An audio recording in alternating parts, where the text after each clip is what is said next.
From the CyberHub bunker and studio, you're tuning in to the CyberHub Podcast. And now for your host and CISO, James Azar. Well, hey, everyone. Good morning and welcome to another episode of the CyberHub Podcast Practitioner Brief. Let's get that screen picture and picture layout just right there for us this morning. June 30th, 2022, halfway through the year. End of the second quarter for many, beginning of the third, right? July, August, September, 4th of July on Monday. Very exciting time. One of my favorite holidays. I don't know what y'all planning on doing for the 4th of July. I'm sure it's going to be awesome. Additionally, tomorrow, 11 a.m., Mr. James McQuiggan of KnowBe4 will be joining me. We'll be talking about American cybersecurity innovation, some America trivia as well, in honor of the 4th of July, and the Star Spangled Awesome show tomorrow at 11 a.m. here. So make sure to tune into that.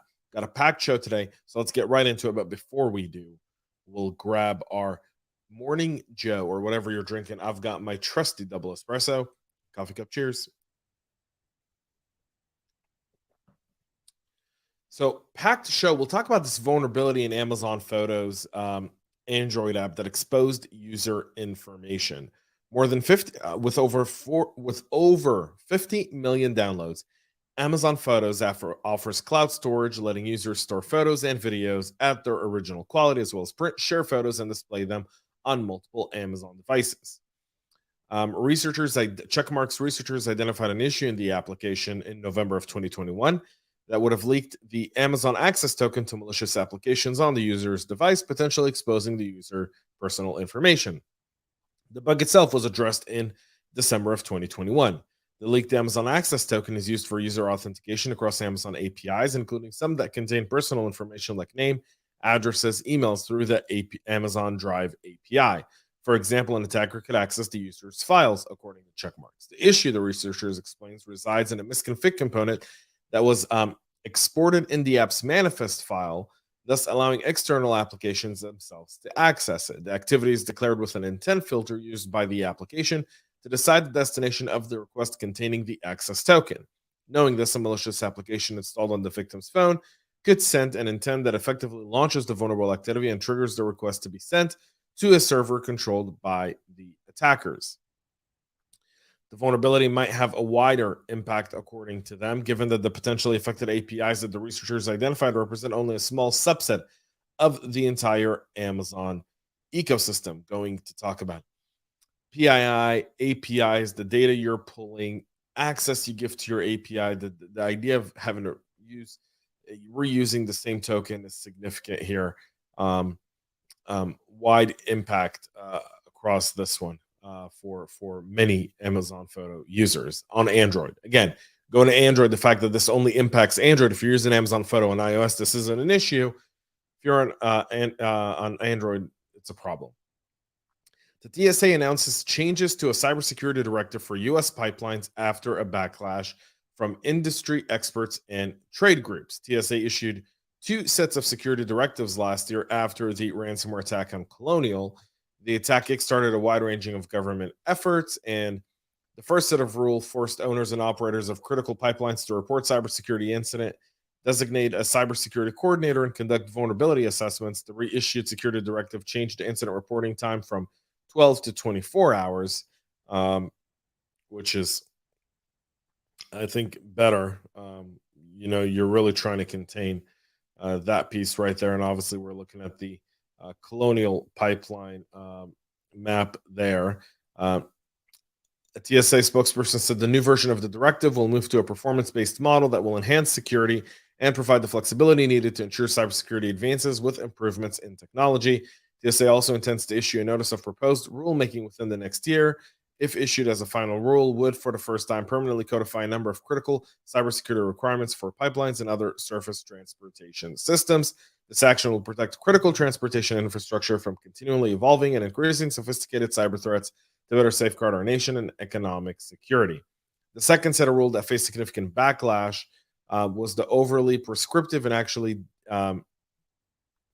damaged efforts to improve pipeline security. So that rule has also been axed and now there's a new version of it coming there as well. Breach notification was also an issue for TSA, and that's what happens when you give TSA this capability. Why this isn't under CISA still mind boggles me to this day. Firefox 102 patches 19 vulnerability and does improve privacy as well. The latest update, Mozilla patched CVE 2022-34470, a high severity use after free issue in the NSS history that was triggered when navigating between XML documents and which could lead to a potentially exploitable crash. So the new Firefox release also resolves CVE 2022-34468, 34479, or 34484. There's also some privacy settings, so Firefox 102 is all set. The Ukraine arrests a cybercrime gang operating over 400 phishing websites. The Ukrainian cyber police first arrested 9 members of a criminal group that operated over 400 phishing websites, crafted to appear like legitimate EU portals offering financial assistance to Ukrainians. The threat actor used forms on the site to steal visitors' payment card data and online banking account credentials and perform fraudulent, unauthorized transactions like moving funds to accounts under their control. According to police estimates, the total damage caused by this operation is 100 million hryvnias, or approximately $3,360,000 US dollars, stolen from roughly 5,000 victims. Citizens who entered personal data in any of the following domains should consider themselves compromised and report it to the cyber police in the Ukraine as well. There's obviously videos of the raid, and it's Ukrainians essentially targeting other Ukrainians as they're trying to get some money for the war in the Ukraine. And Norway's accusing pro-Russian hackers of launching a wave of DDoS attacks. Norway's National Security Authority accused pro-Russian hackers of launching several denial of service attacks at a number of critical organizations in the country. There were no requests for comments, but the organization's director, Sophie Nystrom, released a statement saying several large Norwegian organizations were taken offline by the attacks in the last 24 hours. What appears to be a criminal pro-Russian group seems to be behind the attacks. The attacks were aimed at a number of large Norwegian companies that offer important services to the population. Nystrom held a press conference to describe how the directorate, which is under the Ministry of Justice and Emergency Preparedness, works with the Ministry of Defense and is responding to the issue. The agency didn't name the victims of the DDoS attack. The Norwegian Labor Inspection Authority was one of the organizations offline on Wednesday and named by Reuters as one of them that was impacted by the DDoS attack itself. This is on the heels of the Lithuania attack from a few days ago. So Russia continues to target the Nordic part of Europe, letting them know just exactly what's going on there. It seems to be more cybercrime groups targeting them. And this is probably more espionage and data collection than it really is denial of service. They're all looking at denial of service, and the Russians are walking out with a whole lot of data in the back door, especially if any of those countries are taking in any Ukrainian refugees.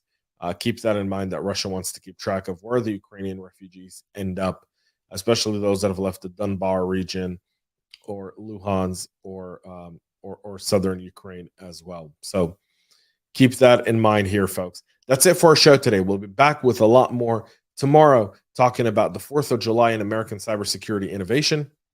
Until then, have a great rest of your day and stay cyber safe.